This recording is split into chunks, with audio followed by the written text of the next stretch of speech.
All right, y'all, I got a transformation banger here for you. We about to save my man's life from that high top. So I'm going to knock all that shit off with a 2. Then I'm going to just go in and temp the size. Now, I got to make sure this temp come out blenderful. So I get the blending. I showed him one of my videos, and I thought he was about to fall out the chair. I put the chair together, so I know it wasn't that sturdy. Daddy, what's on the face? Sour cream, man.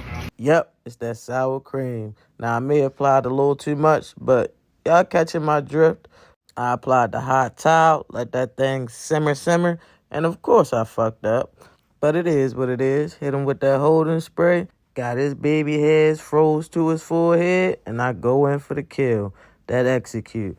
I'm finna line that thing up. I hit him with the 3-piece combo, enhancement, pencil, razor. That thing sharp, baby. I told him it was time to throw them thick-ass glasses on so he could see. My man was happy. Yeah, that's clean. I love it. Make sure y'all go like, follow, and share this shit, man.